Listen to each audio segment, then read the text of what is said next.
If I told you that baby boomers in Canada, especially here in Ottawa, are quietly losing their wealth, not because of a crash, not because of panic, but because of rules of housing market have changed. And most people haven't even noticed it yet. Right now, there's a shift happening, and it's directly impacting the group that holds the most real estate wealth in this country, the baby boomers. Let's simplify this.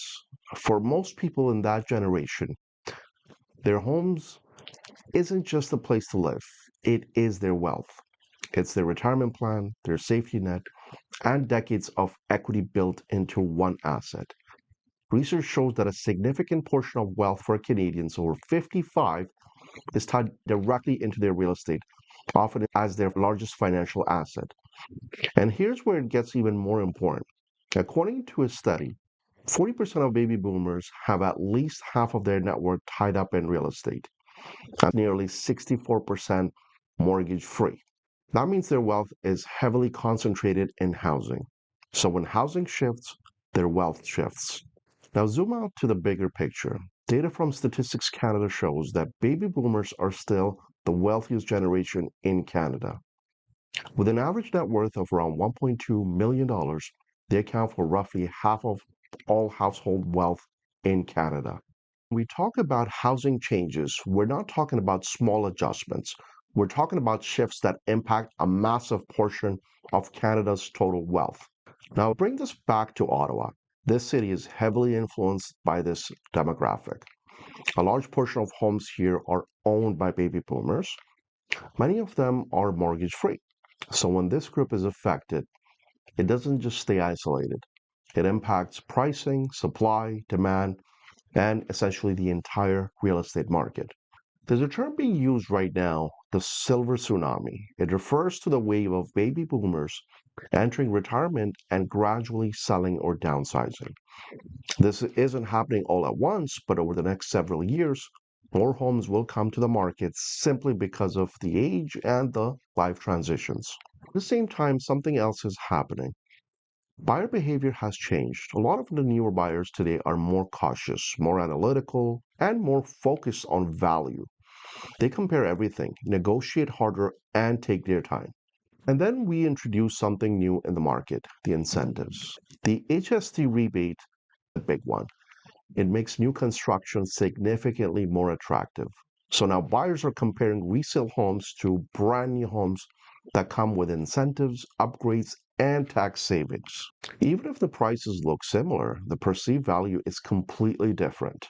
Let me give you a real example. I'm working with a client of mine, Carol, who owns a semi detached home in Barhaven. It's a great home, well maintained, nothing wrong with it, and we listed around $600,000. Then the rebate happened. Now, buyers walk in and compare her home to new builds offering tens of thousands of dollars in incentives. And what do they say? They say, I can get better value somewhere else. That one sentence changes everything. Now, the issue isn't the home, it's the competition around it.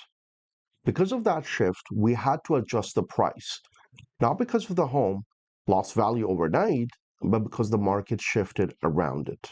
This is the key point. When incentives are introduced on one side of the market, they created pressure on the other side. And right now, that pressure is landing on long term home buyers, especially baby boomers. There's also broader research showing that baby boomers dominate Canada's real estate wealth, with a large portion of it tied up in primary residences and often sitting in mortgage free homes. So their wealth isn't liquid, it's tied to market conditions.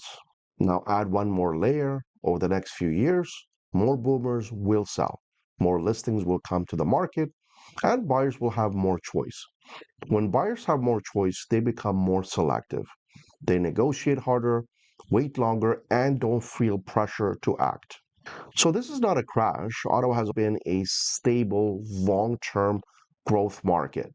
But what we are seeing right now is a shift in leverage. Buyers have more power, builders are more aggressive, and sellers need to be more strategic than ever.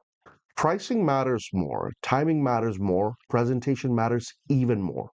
The old strategy of listing and waiting doesn't work the same way anymore. So, what does this mean for you? Well, if you're a buyer, this is one of the best environments we have seen in years. You have options, leverage, and negotiating power. But if you're a homeowner, especially if you're planning to sell in the next 1 to 3 years, you need to understand this shift. Because the biggest mistake right now is thinking nothing has changed. The market didn't crash. And the people who win in this market are the ones who recognize that early and adapt.